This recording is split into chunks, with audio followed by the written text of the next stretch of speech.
This is the Revved Up Sports Show with Bobby Chaffee. We do have this nice little format that we try to follow every week. We don't usually follow it. And Rodney Rodriguez. Entertain me. Tell me something. I need to know something other than what I'm seeing. Y'all ready? Here we go. Here's Bobby and Rodney.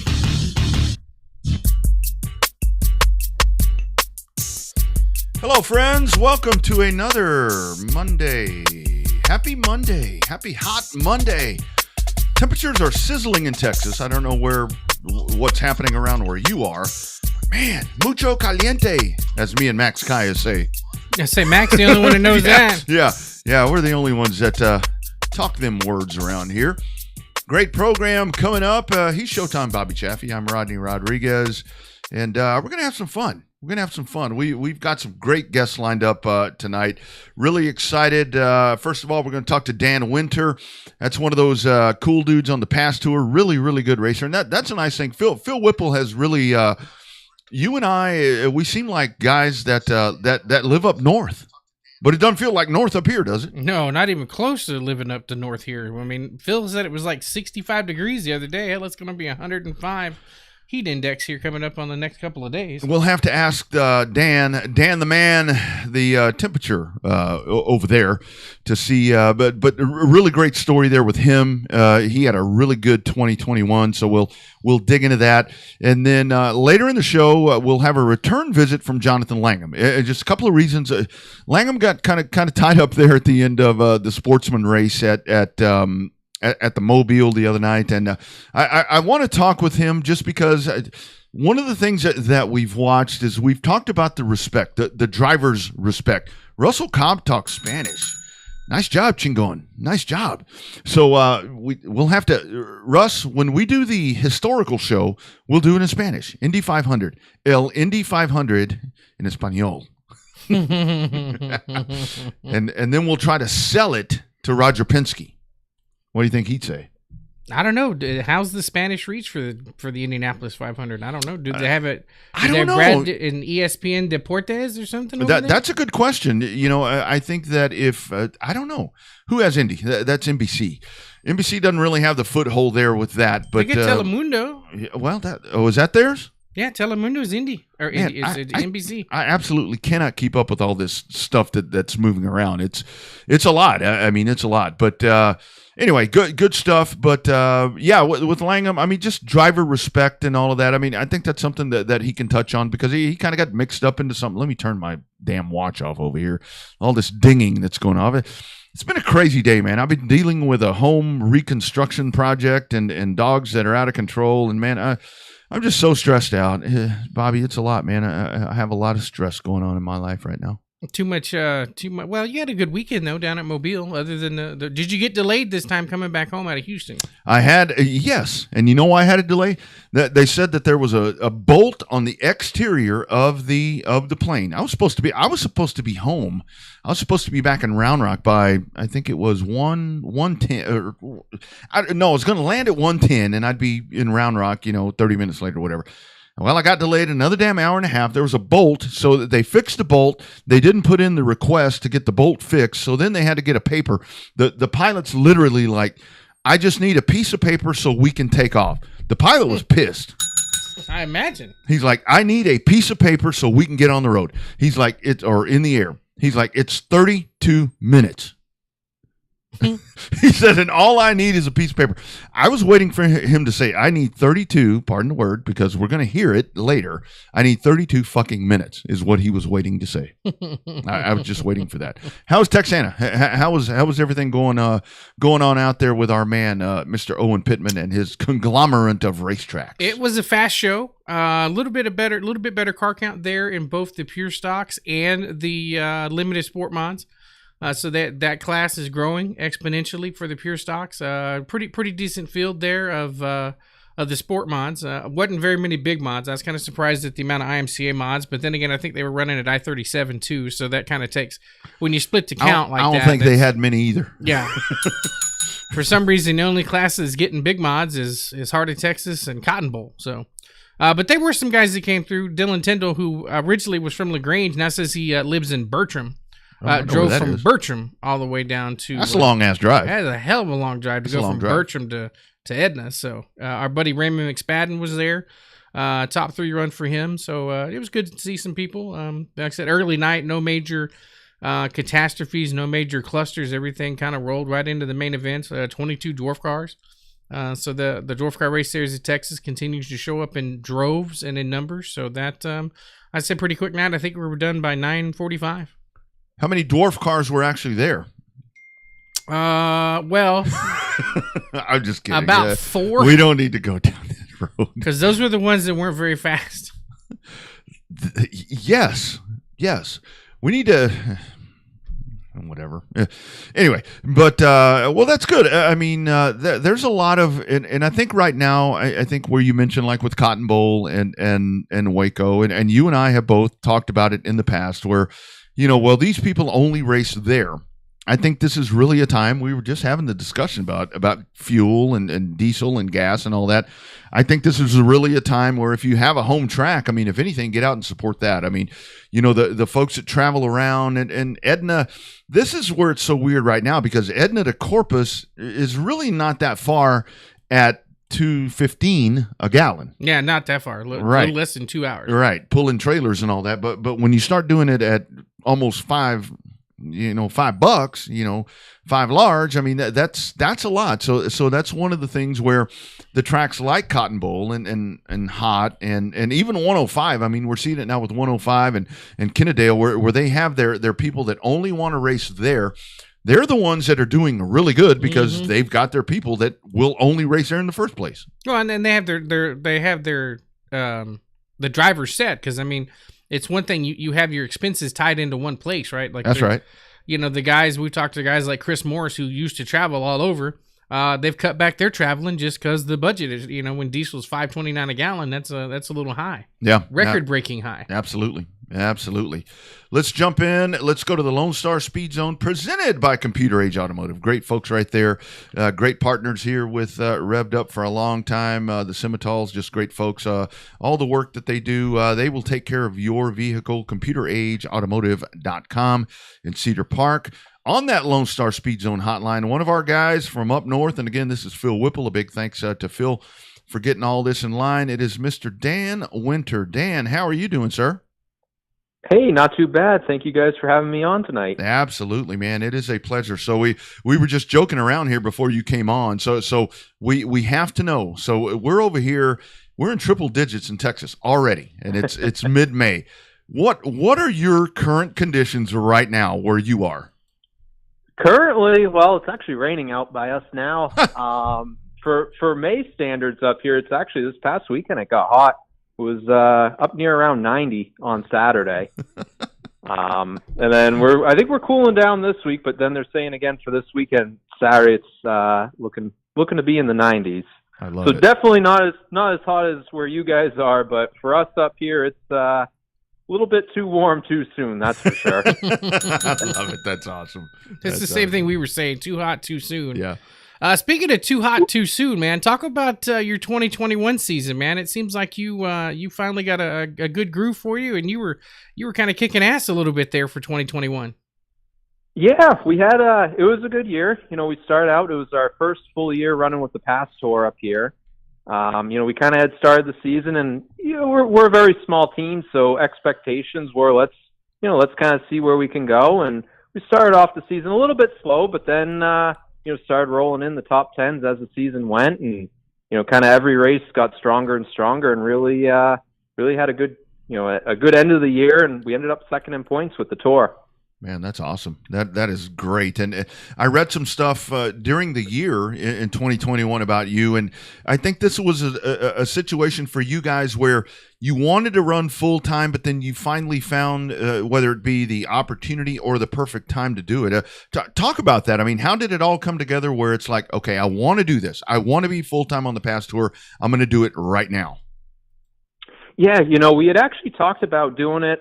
We ran locally at one track for quite a while, and then with where we're located in New Hampshire, travel reasons and stuff, we kind of sat down and touring almost seemed to be a little bit better for us. Just we could hit some races in New Hampshire and stuff like that. Mm-hmm. And we actually had plans in 2020. We were going to try to run a bunch of the PASS Tour races, but then with COVID hitting and then some sponsorship didn't quite come through, it didn't quite work out. But then 21 was coming around, and we said, let's try to make a good shot at it and at least start the year, kind of see, like I said, see where we go. If if it was going well, we were going to keep going with it, and it did. And especially for us, the Oxford 250 is a big race, so that's always one we've got circled. We had a really strong showing there until getting caught up late in a wreck. But just really worked on putting strong consecutive runs together. Mm-hmm. So Dan, you talked about the 2021 season being really good for you. Talk about the PASS series itself. We've talked to a couple of our northern friends, thanks to Phil Whipple, and it seems like PASS has a really good camaraderie. I mean, most racing series do, but it just seems like you guys up north are kind of bound together and help each other out more than what you see down south, where it's a little more cutthroat down here. Yeah. Yeah, it's funny because everybody's connected up here. The group of people is really awesome. Running with the PASS Tour, I mean, I love running with the Tour. Tom Mayberry, he does a great job with it. The car counts are absolutely incredible. I know last weekend up at Oxford, they had 41 late models show up for a 150 lap race, which, I mean, you're not seeing that anywhere. And it's just, the people that we race against, it's hard, competitive racing. It's out of those 41 cars, you look at the entry list and 35, 38 of them could have won that race. Wow. But, not only, like I said, not only is it competitive, it's clean. Everybody's out there. We don't want to be tearing up equipment every week. No one wants to be in that position. And I think that's what really kind of brings everybody together. You've got your rivalries and stuff up here. I know, we've had them. I've also got, I race against some of my best friends out there, which is pretty cool. Yeah. Yeah, that's super awesome. And talk about that. I mean, because we, like Bobby said, I mean, we've talked to so many. I mean, talk about some of those dudes on the PASS Tour. I mean, that list goes on and on with the guys. Oh. I mean, it is a who's who of just stars. It's just cavalcade. Yeah, I mean, starting right out, Ben Rowe. I mean, Mike Rowe, two legendary names up here. Johnny Clark. I mean, DJ Shaw. Joey Pole, all of those guys, and it's just, Eddie McDonald, any of those guys, and you look back, especially for me. I mean, I'm a younger driver myself. I remember watching those guys going to, if it was Lee Speedway or wherever it may be when the Tour would come into town and sit in the grandstands, just watching those guys. Mm-hmm. And now to actually be able to race against them, I mean, it elevates your own program because, I mean, I truly believe it's the best of the best up here. Mm-hmm. No doubt. So, Dan, you talk about being a younger driver, but you've been racing for a long time. You put in your dues, started out in go-karts and moved up to Legends cars. I mean, talk about the early days of your career. Yeah, so we started out in go-karts. Would have been around 2010. I started racing go-karts at Sugar Hill Speedway up here. It was one of those things I kind of had started out. I don't come from a racing family. Mm-hmm. I remember, I remember watching on TV, seeing, some of the younger kids racing go-karts, and I absolutely begged my parents to get into it, and finally we started doing it. And I remember it was always funny. We kind of joked. My parents said, we're going to do this, but we're not going to become a racing family. We've got other things going on. And I'd say within 2 months of the first season of go-karts, we were going to every single race. Oh, she wrote. Yep. And all into it. And it's I tell you, it's been a learning process between, for just me and my dad. I mean, my dad's been with me every step of the way. I mean, without him, none of this would have been possible. Mm-hmm. But we ran the go-karts for a while and then moved up into the legend cars. And I mean, the legends were awesome, especially up here. We ran in the NELCAR Tour, and, we were able to travel around a lot of the tracks that we're actually racing at now. We raced with the legend cars. And, like we talked about earlier, just the group of people, it's the same thing. That group of drivers that I raced with legend cars, a lot of them I race the super late models with, but, they're my best friends out there. And, you create that group, and when you're younger, and then, you kind of all move up together. Yeah. So we did that for a while, and then, we decided we wanted to make the jump into the full fendered stuff, and ended up getting a late model, and we raced weekly over at Beech Ridge. Did that for, I think, 3 or 4 years.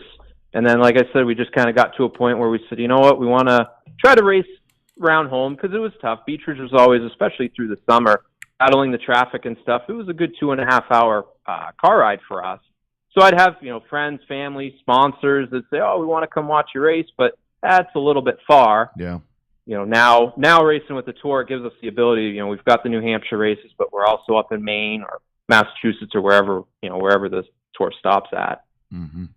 And Dan, isn't that the cool thing? I mean, because you hit on it right there in that question that Bobby just asked. I mean, racing for so many of us, it's one thing, family, you and your dad, your family doing this, and then the relationships that you build doing it. I mean, it's like you try to, even if you want to get away from it, it's like, okay, if I get away from it, that's less family time. That's less hanging out with my buddies. I mean, it's so infectious when this stuff gets ingrained in you. And that's why we do this. I mean, that's really what it's all about. Oh, absolutely. I mean, it's, I joke about it, like, if we weren't doing this, we could be going somewhere, going on a lake, go camping, this and that. But I tell you, I would probably last 2 weeks, doing something like that. Even on off weeks, I always joke, I always say, oh, wow, we got an off week from racing, awesome, I'm going to just relax. 9 times out of 10, usually I find myself at a racetrack hanging out, helping out someone, doing something, It's just, like you said, once it gets in you, it's hard to get it out. For a lot of people, I don't think they can. Yeah. And just the family time that we have, like I said, I mean, my dad, he's my biggest supporter. He's been every step of the way with me. So the time that I get to spend with him it's priceless, and then friends, we've got a good group of guys helping us this year. Mm-hmm. It's the most fun I've had with that group, probably in my whole racing career. It's just, everyone has a good time. We're competitive. We want to do the best that we can, but at the end of the day, it's like you said, hanging out with family and friends. You can't beat that. Absolutely. So talk about the state of racing up there in New Hampshire and the pasture. Obviously, it's really strong with the car count going there. But talk about other than just the super late models and the past stuff. What's the street stocks lights up there and the entry level, like your bombers or your 4-cylinders and stuff like that? How's the rest of the New England northern stuff going up there, other than just the past stuff? It's strong. It depends track to track. It kind of varies. I know New Hampshire specifically. They had formed, I don't know, I think it was 2 years ago, they had formed, I think they call it the NHSTRA series, which is essentially a group of tracks that had gotten together, and they came out with common rules. And it just enables that racer to go from track to track without having to change a lot of stuff around on their cars. And I know, like, for example, Star Speedway, their street stock division, I mean, last year I had gone to a race and they were having B mains for street stocks. Jeez. That's how many they were pulling. Wow. And it's absolutely incredible. And then you have up here the ACT Tour, which they're also very strong. They usually pull a good 30, 35 cars depending where they go. And even locally with the late models out at Thunder Road, they run like an ACT late model weekly out there. And the same thing at White Mountain. They pull solidly in the 20s. My goodness. That is pretty healthy. I hope you Texans heard that. Common rules. What a concept. We tried to do that back in the 90s and everybody bitched about it, but that's another show. So Dan, talk about the massiveness of the Oxford 250. I mean, for for us in Texas and along the Gulf Coast and all of that, which is kind of our home stuff at this point for asphalt racing. The Snowball Derby, that's a shit. Everybody's looking at that one. But you guys, the Oxford 250, that right there. Just talk about how big is that thing? That is the Indy 500 up there. Oh, it absolutely is. And I don't think, growing up here, I really realized the magnitude of it until I got outside of the Northeast region. Mm-hmm. I've been down in the Derby twice, one time as a fan, and then one time I worked on a team down there. And it really hit me when they started talking about, the big super late model races you have. Obviously, the Snowball Derby is huge. You've got the Winchester 400, and they always mention the Oxford 250 in that. And just it kind of made me almost go back and look at the history of it and really realize how big of a deal it actually is.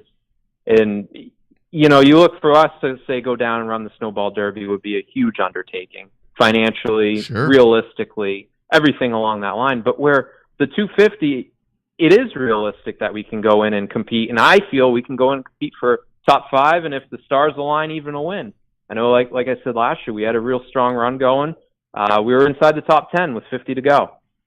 For a team that's put together of just family, friends, and stuff like that, to race in a big race like that, that's on the same level as the Derby or, the Winchester 400. It's huge. And, the season comes around, starts rolling around in January. We've got the car shows up here are a big thing in the winter time. Yeah. And that's the first thing that everybody starts talking about. It's ready. The race might be the end of August, but people are already talking about it in January. And, you start, as it gets closer, you start going there, testing a little bit more, and the hype builds up through the summer till, it's kind of the big end of summer race up here almost, and then we enter what I call like the fall races. Yeah. But it's huge. And, like I said, looking at last week at Oxford, the 41 cars that were on the list, 35 of them could have won. It's the same way at the 250. You'll get 60, 65 cars show up, and the B main is what would be a Saturday night feature capable of cars. Yep. I remember watching it last year, the cars that were out there, and it was like absolutely incredible. Bubba and Stephen Nasse were out there, and those guys are the best of the best. Yeah, for sure. So help me refresh my memory, Dan. Which is it's not the Oxford 250, which is the one where you get to kiss the cow when the race is over? So that'd be the Milk Bowl. That's an ACT race. Yep, that's out at Thunder Road. That would be interesting. I've been out. I've worked for a good buddy of mine, Joey Pohl. He runs an ACT car as well, so I'll go out and help him with that. But yeah, that's a fun race. That's an interesting race. It's the way they break it down with the segments and stuff kind of throws some curveballs at a lot of guys. Yeah, absolutely. And Dan, I do want to ask you, because we've kind of jumped around. I know a lot with everything that you're doing with PASS and all of that, but so your thoughts. We're really seeing you guys up north. You talked about it. 41 cars at Oxford, in a prelude series up into the 250. You've got the Southern Super Series, and then you have guys that are out west, that are doing really good things out there that come south and maybe go north, whatever. The state of these supers right here, when people start talking about, I'm kind of worried about it, seems to me, and I ain't no damn doctor, but it seems like to me it's pretty healthy right now. It is. It definitely is. I know up here, we call them obviously super late models, but they are essentially everybody's running a crate motor, which, that definitely helps financially and Absolutely. Stuff. A lot of teams, but it is healthy, and people are worrying and stuff about it. But I think the biggest thing is you have to keep it affordable. One of the best things that, you go to a PASS Tour race, you can't test within 7 days before going to that specific track. And on top of that, a lot of times we'll go for a 150 lap feature. We'll show up. We'll only have 3 15-minute practices. Nice. And honestly, that is the best thing to have out there. It enables you don't have to be buying practice tires or sets upon sets of practice tires. You can buy a set. Again, like I said, we're a smaller team. Yep. We'll buy a set of tires and stretch them for 3 or 4 races to get, practice out of them, where you look at other parts of the country and they have 2 days of practice before, 150 lap feature. Yeah. Which to me is kind of ridiculous. And again, it kind of helps me if we need that much time for practice to dial our car, and we probably should go back to the race shop and Amen. And the funny thing is, what I see with a lot of folks that talk about, there's too much practice, they're the first ones there. They're the first ones there. But anyway, that again. Now, it is funny, though. I do say that, like you just said. I do say that, that I don't want practice and stuff like that. But I tell you, if there's a practice day, we'll be there. It's something in me. Like, I've done it before. I know. Said, we're not going to go to this practice day or whatever, and then it eats me up all day. I'm like, I should be there, because if then the next day we don't run good, I say, we should have practiced yesterday or something. Yeah. But yeah, no, it's just better off just not to have it, Yeah, it's crazy. Don't even put it on the schedule. I mean, don't put it there. And it's funny up here in Texas where we have a lot of dirt track stuff happening. I mean, it's all dirt track around here. They used to say, you asphalt people, you show up way too early. You're at the track all day. But it's funny with our Texas dirt track people, practice is on Friday at 4:00 and they're there at noon. It's like you're doing the same thing, but anyway, whatever. But that's just a racer. So what's next for you? I mean, when's the next pass race? And I know 22. You're 4 races in. Your thoughts on the season so far, and tell us about the rest of the year. Yeah. So our next one we've got this weekend. We're out to Monadnock Speedway on Sunday. I think racing kicks off at 3:00 out there. We were supposed to be running last Sunday up at White Mountain Motorsports Park, but unfortunately we lost the race due to rain. So we've got Monadnock, and then we're off for a couple weeks, and we go to Oxford for another 150. And then we kind of start getting ready. We do have a big race the end of July down at Seekonk Speedway. It's $10,000 to win. They started that one up last year. Had a pretty good field of cars, and I know they're trying to grow it every year here and try to make it bigger and bigger. So that's kind of, I look at it, we've got 3 big races through the year. We had Loudon, the second race of the year, and then we've got that Seekonk race, and then the 250 after that. Mm-hmm. For us personally, our 22 season, it's been a little bit of a struggle. We've kind of been off a couple of races. We did find some stuff here actually this week in the shop. So I was definitely bummed to see that White Mountain got rained out. I kind of was planning on we were going to have hopefully a pretty good run up there, but we'll see what we got from Monadnock. I've never been there. It's actually, I believe this is the first time that the Pastor has gone to Monadnock, so it'll be a new track for a lot of people out there. Yeah, that's good. Level playing field. And nothing wrong with that, man. That always makes it a good thing. Definitely not. Always makes it a good thing, dude. Congratulations on 2021. I know that you'll get it turned around. I mean, you're in the top 10. You're going to be just fine in points. You're going to be just fine. It's going to be good stuff. The season's still young. We got plenty of time to go. And I honestly, it's funny. I looked last year.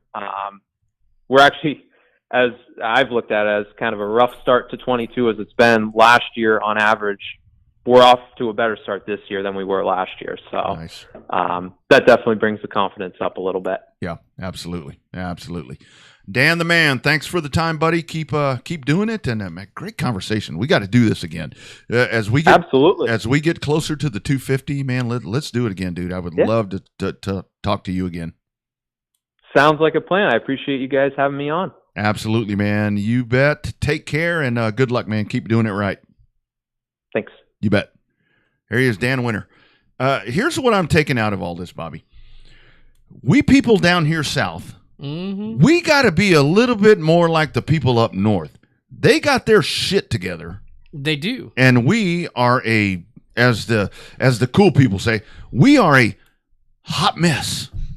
Our shit's all out of sort. I mean, everything that he said right there. I mean, think about that. In our defense, we've only got one asphalt track, so hopefully the rules get together. No, I don't mean Texas. I just mean like the whole, like when everybody's all pissed off and with the practice and all of that we're talking about. These guys, are you serious? 41 on the other show Thursday. I reported 36. I don't know what the hell I was looking at. Wow. And quite frankly, the people that sent me that information, you know who you are. You missed a few. Yeah, right. My goodness. man, they I think over there they just seem to be a little bit more budget minded, and I think where they're a little bit more budget minded at the same time is they have folks that have the balls to do it, to make it budget minded. I think that's the problem, is that down south in a lot of places you don't want to piss off your racers because you're afraid they're going to go somewhere else. If they go somewhere else, you're going to lose money. But the difference is up there is that it seems like it's a closer knit community up there than it is down south. And it's really hard because I think what I see here, and I'm not just talking about people that we're affiliated with. I think it just seems like down south there are people that are able to influence situations, whether it be in a position of we're going to help with sponsorship or whatever we're going to do. I think that's something that plays in right there. But it just seems like up north, none of that happens. It's a different environment. I mean, I can totally tell you when I went to Wyoming, people are different. People are just different. Well, you got to live in that cold. You got to be a little different. Well, 90 up there, that's a lot. That's hot for them Yankees. That's man. a lot. That's a lot. But I mean, it's every time that we talk to one of these guys, and we've talked to so many of these guys, and I think that Dan was really one there that really drew it out, is that, man, we are doing something. The system is broken here. Mm-hmm. Here, and when I say here, I mean Texas dirt, Texas pavement, all along the Gulf Coast. It's like we don't run the show. We get the privilege to go out and entertain and race and get to do stuff. We need to let the people in power do that and leave them alone. It's fine to be friends with them and all that, but that's where it's so hard with the track promoters. I mean, you want to please the audience. You want to please the customers. That shit doesn't seem to be the case up there, man. That is crazy. Well, you got to figure there's two different customers, right? If you're the track promoter or the track owner, you've got the racers, which is the customer, and then you've got your paying customers that get into the front gate. So there's always a balancing act determined on how, one doesn't take precedent over the other. I mean, we've talked to plenty of promoters over here, is that they take care of the drivers first or the racers first. So their mentality is, if I take care of the racers first, they show up in droves, and the more race cars we get, the more fans we get, which is not necessarily a bad way to do it, a bad analogy for it. But I just think that it's got to be a way to be more firm without pissing all your friends off. That's right. That's exactly right. As we get set for Jonathan Langham, that's about to jump on. Yeah, y'all please do that. Please do that. Take a shot every time that he does do that. And post pictures. Post pictures. You post pictures right here in the feed. We'd love to see it. And tell us where you are, most importantly. So one of the things I'm sure that he's probably going to talk about, and I want to ask you about this. So I think one of the things, we try to stay away from the mainstream stuff on here, but ARCA's not really mainstream, I guess. Not as mainstream as it used to be. When we talk about shit shows, that's kind of what we think about. That's true. When we have ARCA, but we had some stuff all out of control the other night, or the other day, on Saturday or Friday, Saturday, whenever it was. And now we have a great rivalry that has come up between a driver and an owner. And it only appears to be getting better. So we would love to get your thoughts, friends, on this. I know David Gilliland feels like Drew wrecks all your shit when he's driving for you, and then he wrecks it all when he's racing against you. So I can understand why he punched him in the eye over at Bristol last year. Just typical bonehead move by Drew. He's killed a couple of my cars here, and now he's killed one and wasn't even driving for it. I mean, just look at it. Just pure lack of talent. Great kid, does not need to be a race car driver. He's got a lot of other things he can probably do and make a good living. Well, how many times have you wanted to say that, friends? How many times have you wanted to say it? And then I see Drew Dollar, his reply was, bitching about Billy Venturini's driving career. That's why he's an owner. That's right. You figure out. He's not as good as his daddy was, but he turned into a pretty good owner. He's got a pretty good conglomerate of pay for rides there. They're doing pretty good. They are doing pretty good. They own that series. But that's where you figure out what you do best. Hell, that's why you and I do this. Mm-hmm. Mm-hmm. We ain't worth the shit for racing, but we do this.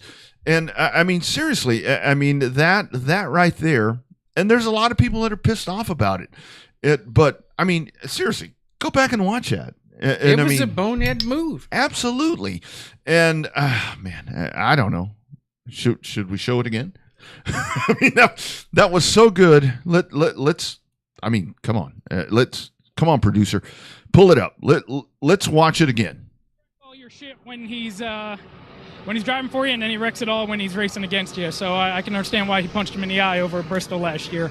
Just typical bonehead move by Drew. He's killed a couple of my cars here, and now he's killed one and wasn't even driving for it. I mean, just look at it. Just pure lack of talent. Great kid, does not need to be a race car driver. He's got a lot of other things he can probably do and make a good living.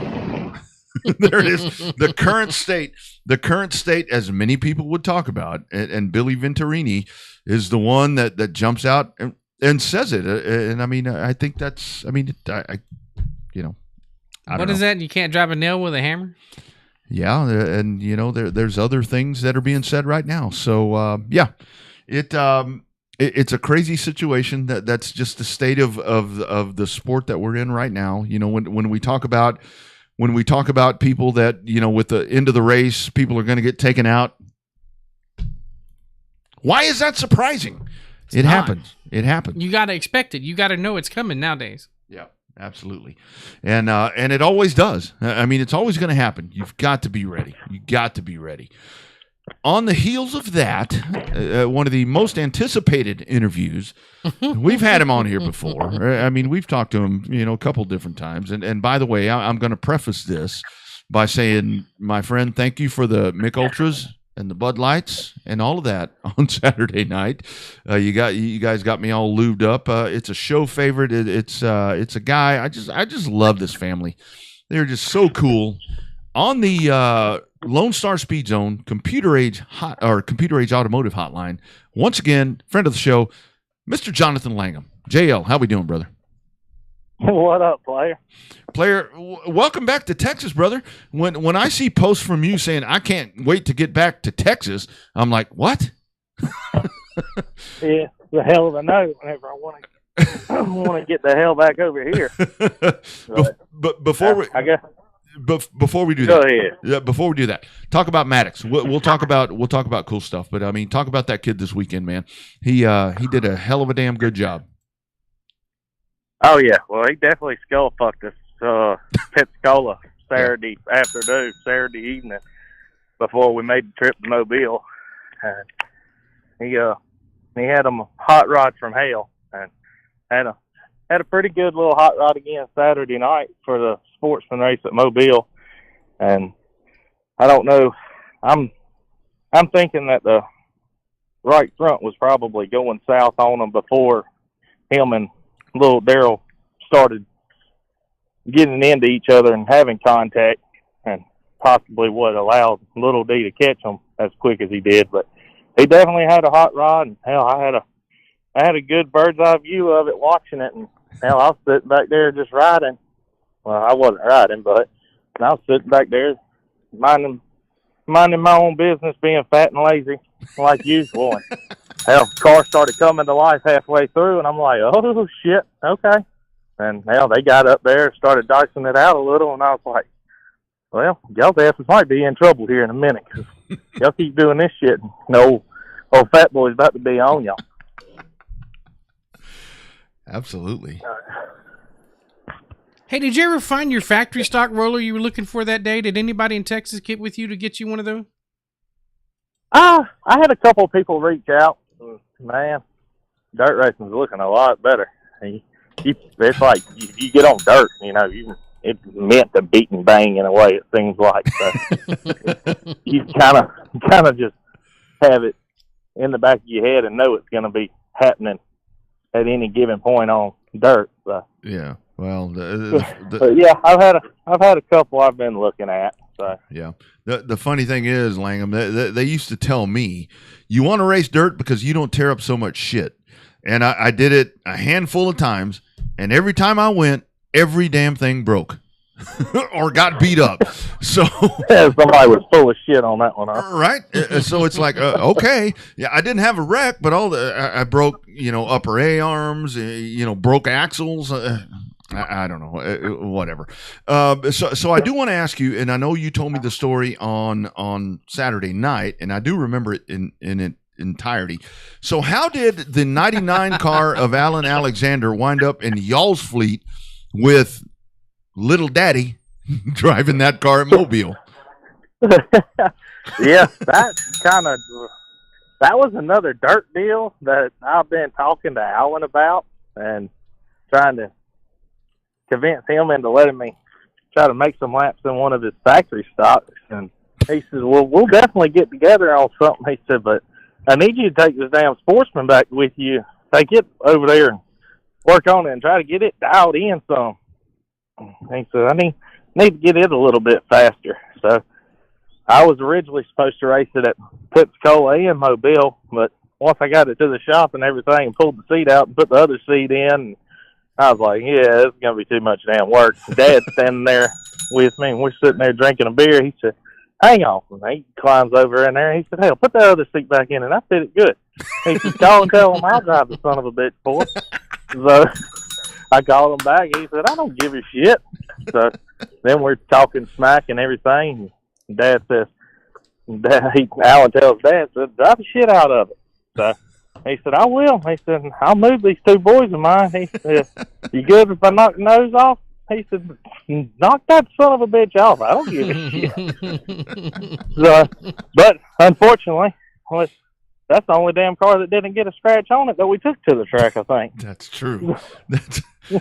That's very, yeah, it really is. It really is. So yeah, they'll have to be back over here on the damn Lone Star State. Well, got to make some more money so I can add to my helmet addiction that I got. So, but hopefully this one, I'm going to keep it in one piece. I can't spend $1,400 on this helmet. So let's talk about that race, man. It was a hell of the best race of the night was Maddox and Little D. I mean, those guys, some of the best racing I've ever seen. And man, they gave me a freaking highlight reel with the racing that they were doing. Oh yeah, then, hell, I was sitting back there enjoying it. Hell, I was like, look, these two little bastards, they getting after it, man. This is fun to watch. But at the same time, I'm thinking, y'all keep on. Yeah. I'm coming. Which it was. I mean, I think a part of that was that they were sitting there going back and forth, and the racing was really good with them. They were occupied with themselves, and then, oh hell, here comes CD1. And I love how you talked about it. It's like, watch out. Here it comes. Here it comes. Mm-hmm. Well, yeah, I felt like Kevin Harvick back in his heyday a couple of years ago. I thought we was about to be a closer. Yeah. But we wasn't. We got clotheslined. So what? I wasn't there. So tell me what happened. I hadn't watched the replay yet. I want to know what happened. People, get your drinks ready. Yeah. Hopefully Shane Barber's internet ain't took a shit on him because he's about to get drunk as fuck. There's one. So after Maddox's right front hub there, hub broke and everything. We had a restart, and the cone rule. The first time I've ever been able to use the cone actually at Mobile. So that was pretty fun. I was actually looking forward to that. Yep. After I was being an ass in the driver's meeting talking about it. So, imagine that.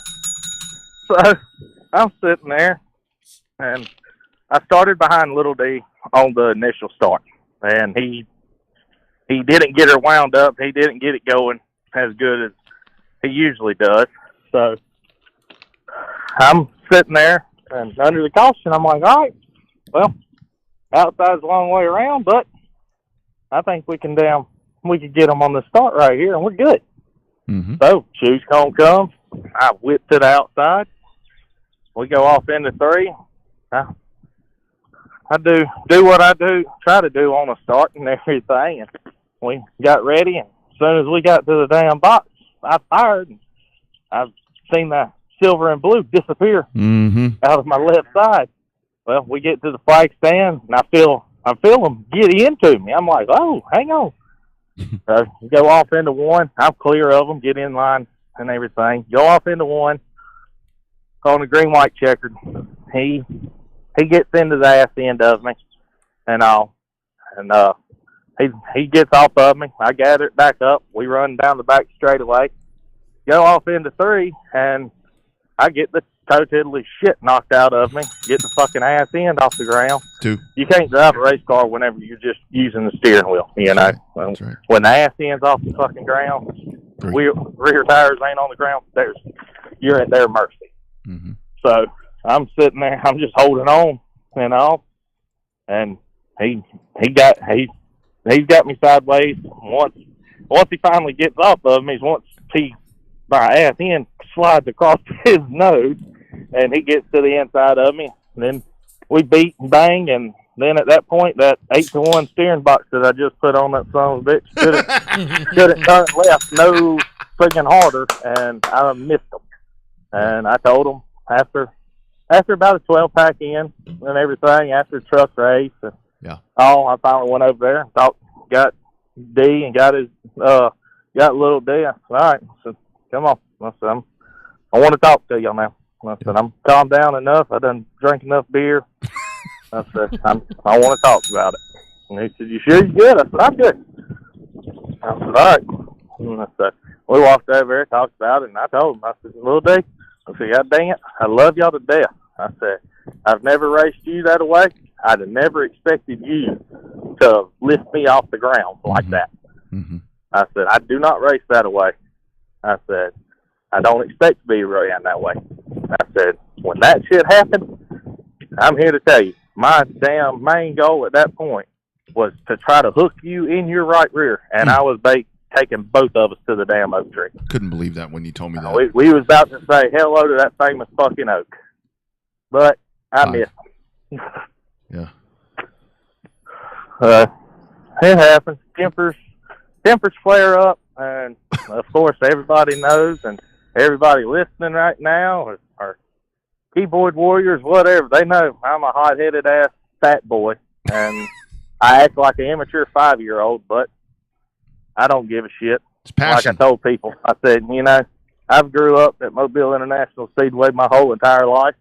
Whenever I get out of the car acting an ass like that, I've watched. That's how I grew up watching people race at Mobile. You know, back whenever you used to have your good old rivals with them, Garrison, Tommy Ruff, Bubba Gale, Scott Carlson, Gerald Wilkerson, all of the damn late model guys, you know. And then you had all your local guys, your pure stock guys. They was all hot-headed son of a bitches. So I've watched them, and I think the sport needs more Jonathan Langhams, honestly. I agree. A lot more of them. You know, we had more people like me, then kids would probably come to the racetrack to watch excitement and entertainment instead of sitting on their couch at their mom and daddy's house and playing on a damn tablet and everything, or a cell phone. They could have been watching Racing America at home. I doubt it. Doubtful, but they could have. I doubt it, but I hope if they did, they'll show their ass up at the track in 2 weeks. Yeah. No shit. I think so too. So I'm confused. So the person that took your wheels up off the ground, that was somebody that you knew, like a good acquaintance, or was He's that a friend? That's a friend that did that to you? Damn. It's damn near. They're like family. Hell, I live next door to them. Oh, I didn't know that part. Yeah, or my race shop and their race shop is literally, I could fucking spit. I can honestly throw an empty beer can from my shop to their shop. Empty beer cans don't go very far. I got to ask you, Jonathan, the funniest part of this was, I mean, when it happened, so and again, I'm not making light of anything. So the race ends, all this shit is going on, and I'm sitting here trying to call the race, and, you know, I wanted to be happy for little D. I mean, I know it's a long time coming, and it was great. I mean, it was a great restart. I did not appreciate as a racer what he did there. But so this ends, and then you jump out of that car. I see you come out of that car, and they brought out the smallest freaking people to hold your ass back. And I'm like, is there not anybody bigger to hold that Brahma bull back? How many people did you knock down? I mean, you had people dragging behind you. It looked like here in Texas when Earl Campbell used to run the fucking football, for crying out loud. You were tracking them across the front stretch. Yeah, it was.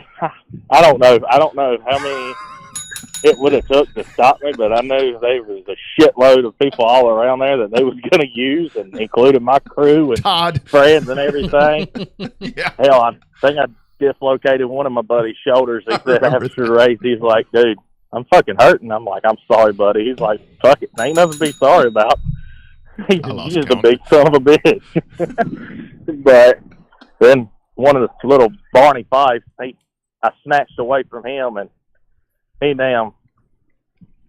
like a little chihuahua, you know, had that Rottweiler bark or what. Of course. About the time I was turned around, I realized he wasn't the size of my son, and I just fucking looked at him and laughed and smirked at him and turned around. 10, 12. And then that's whenever I was like, man, the best thing I can do is get the hell off this front straightaway.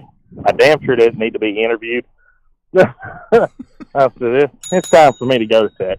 And then they wouldn't get out in front of the car, so I told them I was going to run all their asses the fuck over if they didn't move. Yeah, Bill Roth is on the radio. He's like, I think I may leave Jonathan alone. I'm like, good idea. Good idea. Oh yeah, but it's a long season. Hopefully shit don't get out of hand. But like I tell people my whole life, I can remember every single person that's ever got into me or roughed me up or moved me. I'm a fucking elephant. I don't forget, but I ain't gonna do it just to fucking do it for third or fourth. You know, I'll get retaliation. I'll get my win back whenever it means the most to me. Absolutely. And whenever I feel like it's satisfaction enough for me, that's whenever they better be fucking eyes better be big as an owl looking in that mirror. They see that damn black son of a bitch behind them. Oh, good stuff. So other than the cluster that happened in this race, what's been the feel like locally? Obviously, I get to listen to Rodney talk about all the good stuff going in Mobile, but as somebody with the feet on the ground there in close proximity to the racetrack, what's been the feel of 2022, man? Is it as bright and sunshiny as everybody, what I read on the internet and hear from Mr. Rodriguez over here? Fuck, I hope so. Hell, I've been in Texas for the past month now. The opening night race in Mobile, I was sitting in my damn motel room in Houston, Texas, watching the fucking race. I was heartbroken. I think that was the first ever opening night race I've ever missed at Mobile. Oh man, that's crazy. I do want to ask you. So let's talk about that for you guys, because obviously that race got rained out on Friday at the Five Flags. So there was a lot. Right. There was a lot that had to happen. I mean, and man, I love you guys, and for y'all, you know, to get all that shit done and come race with us. I mean, talk about all that, man. That was a lot to do in one damn day. And when we talk about dirt track racing, the Texans can appreciate this. So these guys went and raced in Pensacola on asphalt. That's probably 60 some odd miles away. Got that done. Right. Yeah, it's right at an hour. Right. Depending on traffic. Right Mobile. on. Came back, went out, got these cars ready, showed up with every damn one car, and raced with us at Mobile. That day, man, that was a lot of shit before it got to the end of the night. Oh, yeah. And hell, it started, our damn process started whenever I got home. I got home Thursday morning at 5 o'clock in the morning from Texas. After going from Houston to Waco, from Waco to San Antonio to get the damn trailer for Alan, and then going to his shop and picking up the car. Finally made it home to Mobile at 5 o'clock Thursday morning.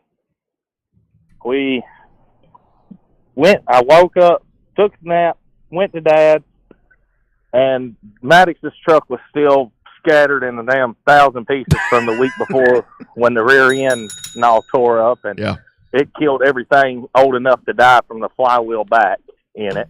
Sheesh. And the ass end and everything was still tore off the sportsman car that I drive, right? The CD1. Yep. From an 18-wheeler, dumb motherfucker that ripped the ass end of it off leaving Pensacola a couple weeks ago. So Dad's working on Maddox's truck. I'm working on Sportsman. We get the Sportsman ready and all. Well, Friday comes along. We go over to Pensacola. Dad's still got headers, exhaust pipe, drive shaft, seat, couple other things still left to do on the truck. Well, when they get rained out, finally 9:30, and schedule it for tomorrow, we're like, well, there's no way in hell we can get the truck ready now. Mm-hmm. And I went home, got up around 9:30, so get ready to start leaving the house, go back to Pensacola around 10:30 or so. Yeah. Dad called me and said, where you at? I'd get ready to leave the house. He said, all right. He said, well, Frankenberry's at the track. I'm like, the fucking what?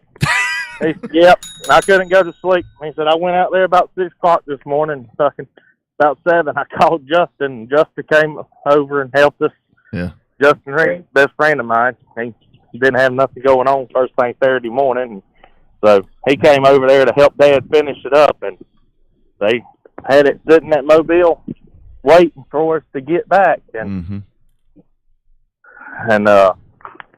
we ended up making it to the track. After racing Pensacola, we got out of there before the late model race, and I was about 10 minutes from the track whenever Robert Loper called me and said that they was pulling out of the track after the late model race. So we made pretty good time. Hell, Still was running behind once we got there. Had to change the rear end in the 99 car, and the Alexander car, and everything, because it burned up in the race. Yeah. Yes, sir. Okay. Well, over here at the school, people was letting out and talking to me. But they're like, is that Jonathan Langham? Hey, I tell you what, I was at a dirt track last week. I went to Cotton Bowl 2 weeks ago, and I'm done put my beer ice chest in the back of a dude's truck over there. And, hell, it's 2 hours later, 3 hours later, the guy asked me, he says, by the way, my name's Tony, Todd. No, I said, oh, Jonathan Langham. He said, really? I said, oh, shit, here we go. Over here in damn BFE, Texas. Don't know who the hell this is. I'm about to get my ass whipped or something. I doubt that. Not over there. No. So I was like, well, I'm sorry. That's a bad thing. He said, oh, no, hell no. He said, I got social media and everything. I keep up with you. I'm like, I'm sorry.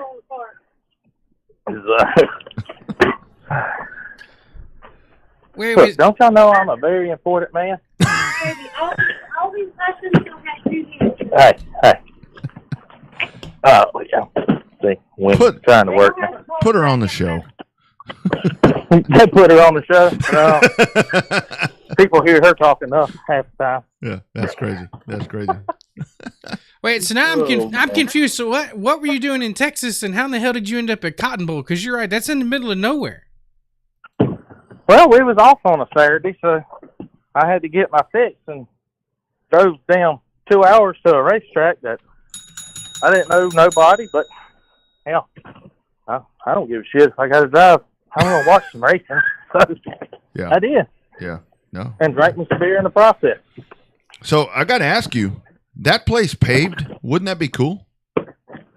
Oh, dude, that looks like a fun-ass little place.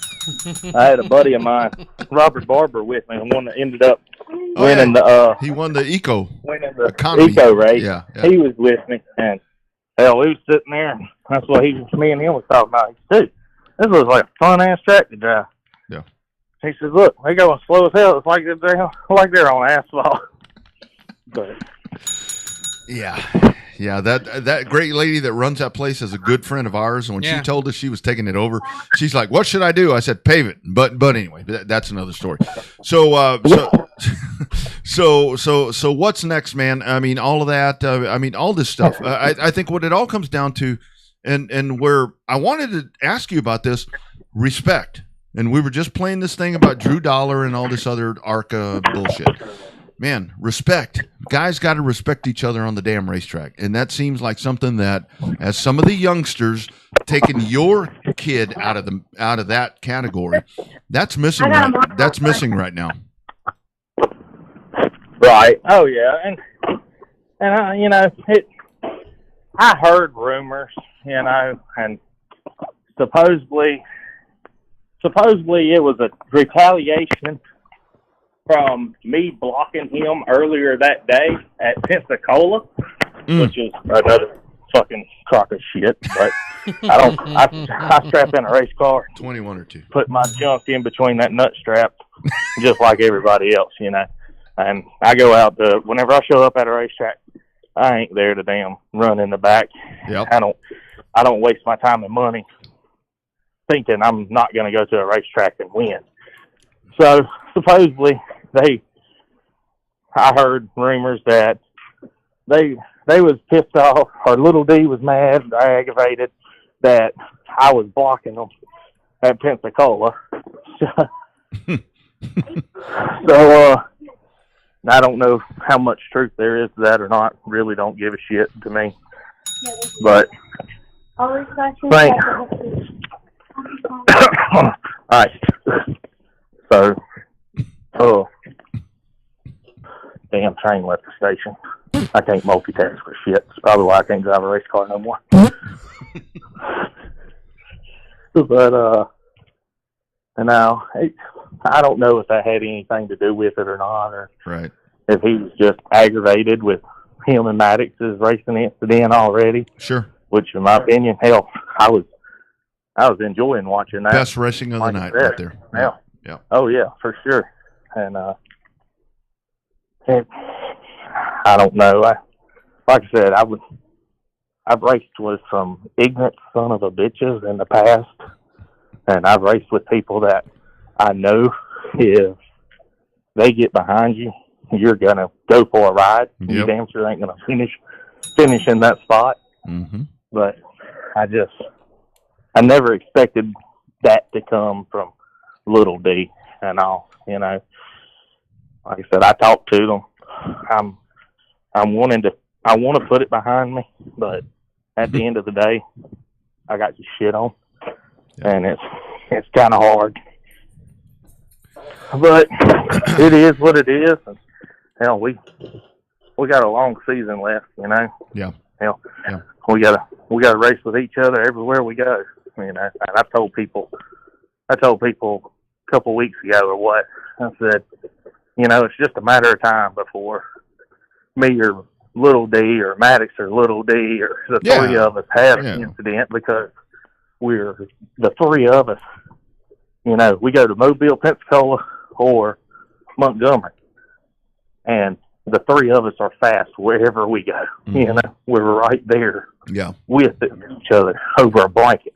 Yep. So it's going to end up coming a time where you get together and everything. Yep. And I'm good with beating and banging here and there. You know, donuts here and there.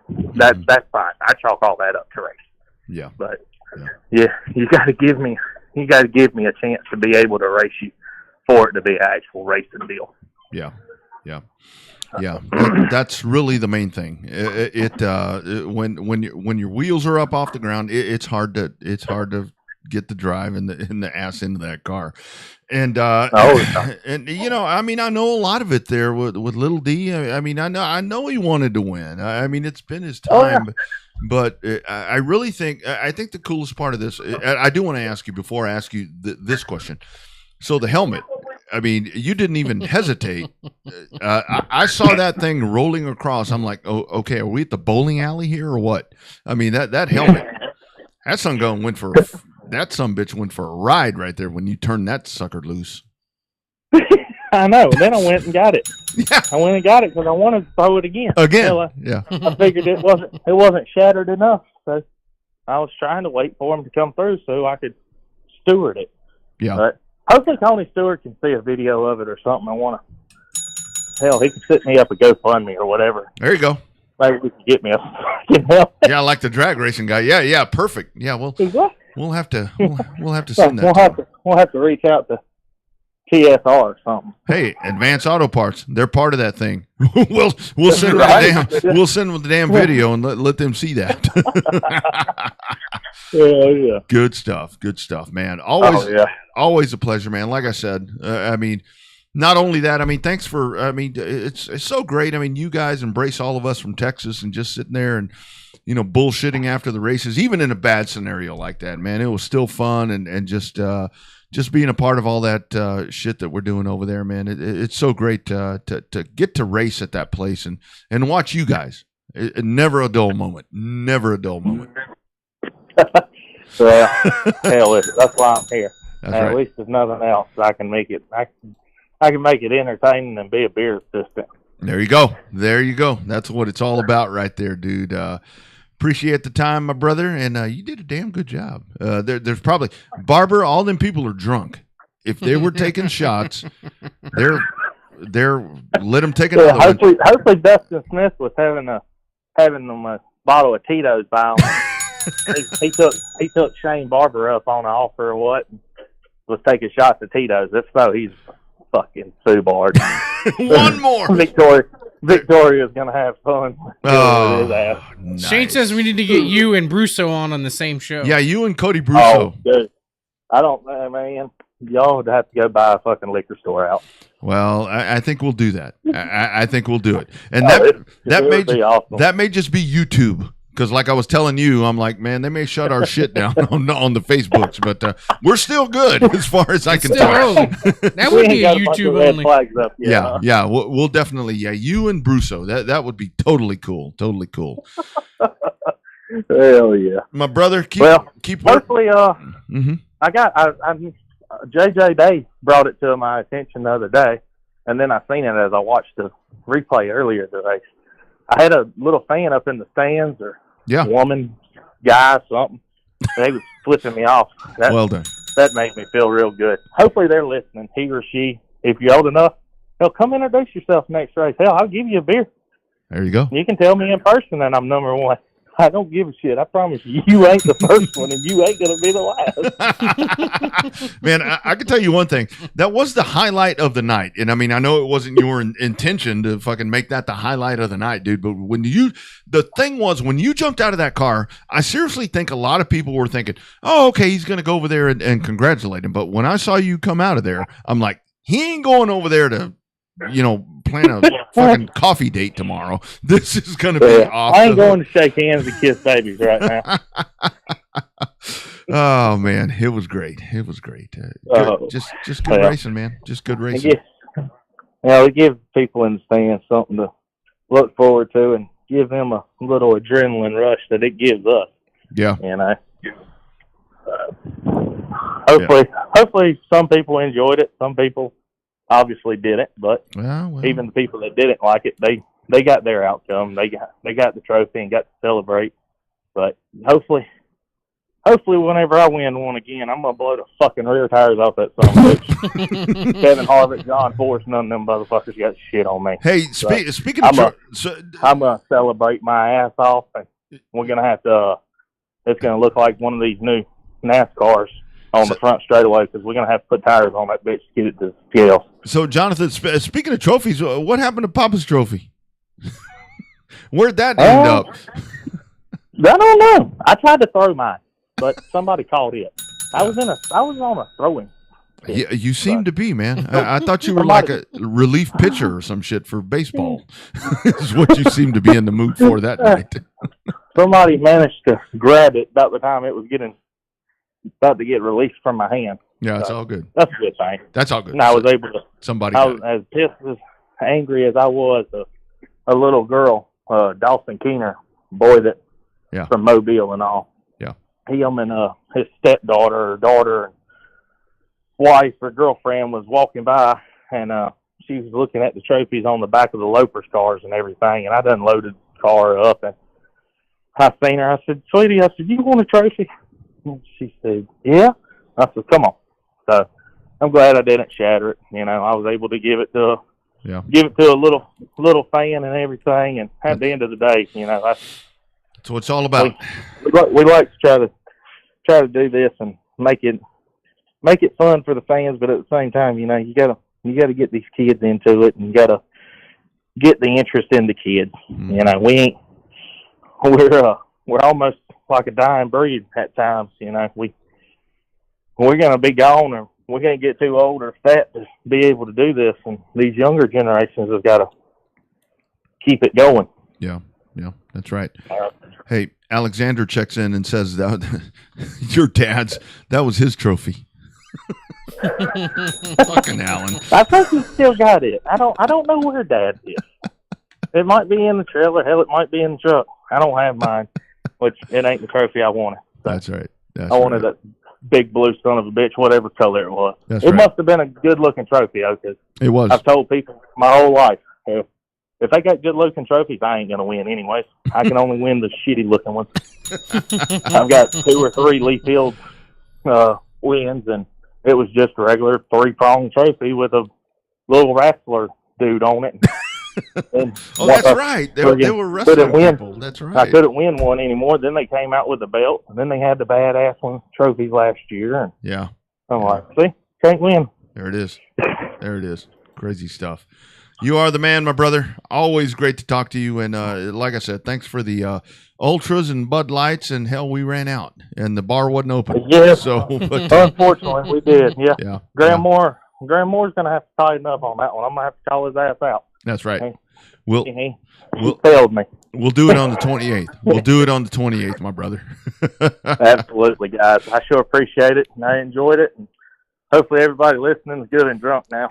I think they are. I think they're done for the night, my friend. I'm gonna go get my butt back to work, I guess. Right on, brother. Right on. I get fired. Like I said, I gotta work my ass off and get me some more helmet money. That's right. Got to buy a new helmet. I need to order 2. That way I've got a backup. That's right. Just in case. I have to keep a demo in the car with That's right. That's exactly right. Maybe Stilo will send me a demo. That's right. Just a dummy helmet, so I can keep in the car. If I get pissed, I can swing that one. We're going to work on that. We're going to work on that, my friend. We are going to work on that. Good stuff, dude. Keep after it, man. Stay safe, and we'll see you in a couple of weeks, and I'll talk to you in between there, brother. Yes, sir, brother. I enjoyed it. Y'all be good. You got it, man. Take care. Yes, sir. You got it. There he is. Yeah, him and Brusso, that would be a lot of fun. That had to be a YouTube only one. Hell, YouTube might kick it off the air too. Maybe. I don't know. That it's good stuff, and I mean that really was the thing. I think the sad thing for him, because talking to him after, I mean they're buddies, and I mean like you said, the race shops are all close, and I mean he just felt slighted.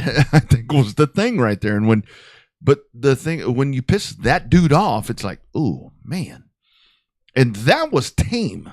You should have heard him Saturday night. Holy moly! It was him and his dad, and Maddox, I can imagine, and Maddox. I'm like, who? They were pissed, and I would try to leave, and they're like, oh man, I'm afraid they're going to think I'm McDonald. At some point, I'm afraid they're going to think that I did something wrong. But I mean, you love the intensity right there. I mean, that's good Alabama racing right there. It's what they do. It's what they do. Yeah, absolutely. Want to ask you, so what did you think we had? We will talk about before we're done. We've got a full weekend coming up with local tracks and so forth. Your thoughts on the Cup race? Popular win, I thought, for Kurt Busch, but man, they were booing him when he got out of the car. Did you hear that? Maybe they thought it was a different Busch. Maybe. I mean, the race got better as the night went on. And the beginning, that race was really a snoozer. I thought it was. And it just got a little bit better towards the latter half of the race. So that was, I think the restarts, and they figured out the tire issue. I'm not sure if that was, I don't know if you blame Goodyear for that, because not every car had a tire issue, but a lot of them did. With the left rears blown out, but we know enough people in the racing business know that they're probably pushing that limit, and in that limit, you're still learning what the limit is with the caster, the camber, and the air pressure in that left rear. Well, it's a team's doing things that they probably shouldn't be doing. I mean, that they've done in the past that this car and tire and wheel does not allow it to do. We'll talk more about that on Saturday. But I see a call out right there talking about Jake Wright going to Tucson. I do want to mention, and I'll probably talk about this more on Thursday on the other show, there's some folks looking for the Texas champion in Alabama. They're like, hey, bring that dude on. It's just a matter of time. Mm-hmm. Yeah. He enjoyed it the last couple of times he was there. Yeah, come on. I mean, that big race. I mean, speaking of that, and it's something that we'll talk about maybe the week of, but I think that race at South Alabama for the trucks and the wheelmen, that's going to be a lot of fun. That's going to be like 10 classes of cars in op. I guess I need to try to make my schedule to go to that one. Dude, that from what I've been told, that's going to be one to watch.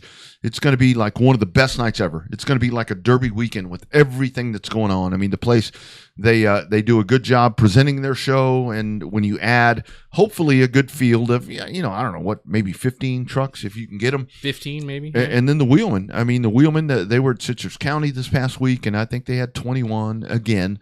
So I think that's going to be one of those shows where put it down. I mean, go watch that one. I think that's going to be really good. I think that it ended up being an interesting show there in Florida for the Wheelman Series. Obviously, our friends at Sunshine State Racing did an excellent job. Jennifer Brinson. They do a great job down there. If you're not following Sunshine State Racing, you need to on Facebook because they provide really good coverage for. And this is going to sound bad. They provide top-notch coverage with being amateurs. And that sounds bad with what they're doing. I mean, they're not using these mics. They don't have that camera. Yeah, with the equipment and with the equipment and the budget they have, they're doing great things. They're doing it the right way. What I'm trying to say. I mean, they're doing it the right way. I mean, they're not in a studio, a full production studio like we are. Yeah. But no, that's a great point. And the thing is, they do it for free. Mm-hmm. I mean, it's so free for a certain little bit. Well, and the thing is, it's from start to finish. I mean, it's like going. I mean, that is, they are diehards. I mean, they're grinders doing that stuff. That's a lot. That's a lot, but they do a great job. And when is it? June 4th? June the 4th. All their regular 8 series, eight. They got a lot of little classes though. Those Coyotes and those Roadrunners and stuff are little. Yeah, they got all that, but then you pack in, the wheelmen, and then with the trucks, if it can be a really good truck contingent, I mean, I think the cool part about that is, I mean, with Ricky and the guys, they run the American Racer. The trucks are running the American Racer, and I think a lot of people were talking to me during the week. It's like, well, I hear about a tire shortage. I'm like, I get it, but American Racer doesn't have it, and I don't know why. Probably because you don't have the demand that you have with Hoosier. Well, that's part of it, and that's great. There it is. We start at 6. And there's one of, when you talk about some of the great people that we've had on this show. Remember Erin Sanders? I do. She checked in, and the internet went crazy for that one. I guess if they're starting that early, I guess it won't be too bad having all those other classes. Well, ain't nothing wrong with staying late. Yeah. And it's kind of one of those places. It's more isolated. It's not like Mobile or, whatever. But I think it's definitely worth the trip because that is going to be a fun show. That is going to be a fun show with a lot of racing. And I'm looking forward to that one. I think I'm going to have to get my fat ass, in the words of Langham, I'm going to have to get my fat ass to op at some point, especially for that one, and check that out. I think it's going to be really good. Not be a good road trip weekend. Well, you like to fly everywhere now, so. Man, I don't drive anywhere anymore, dude. Are you kidding? I mean, I'm like Ric Flair, except I don't have a jet. I fly commercial. Yeah, you fly commercial. That's right. Let's see. It's great. It's free. What? It's free in the Grand. Are you serious? They must make their money in beer. Wow. Aaron, you need to come on the week before that program. We need to get that set up because we gotta really break in and get more discussion on that one because man, you just said the key word right there. Free. Man, that's great. That is great. This has been a fun show, and I know a lot of folks. I mean, maybe some folks get to, Langham. I mean, he is what he is. He's going to tell it like it is. I mean, and that's the good part about the hashtag Real Race Talk. So we had a little bit of both on this, where we had Dry County. Oh, the booze are free in the stands is what she's talking about. Oh, that makes more sense. And I think it's probably not more than $20, $25 to get in there. So anyway, we'll get more on that. We'll get more on that. But the whole thing is there. I mean, what a great discussion there with Dan. I mean, to hear him talk about, and I think that we really figured out just some of what's lacking with some of what we do around here. I mean, there's lots of holes in all this, and with Dan Winter talking about that, I love his story. Finally took advantage, finally went out there, finished second in the points, and he's set to go. And I think that's a force to reckon with. 27 years old, and man, that's a good story. I love that story. We might hit community standards. There's a little community standards warning on my feed coming up here on the Facebook feed. That's a good time for this.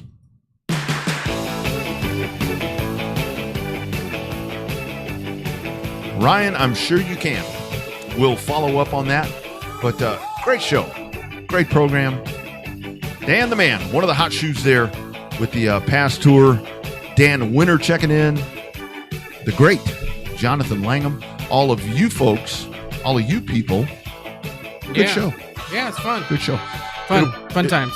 You can go back to Rev'dUpSportsShow.com. We'll have this full replay, of course, right here on Facebook. Rev'dUpSportsShow.tv. We are back. For now, it's still on Facebook. Now we're all calm. Now we're all serious. It'll always be on YouTube.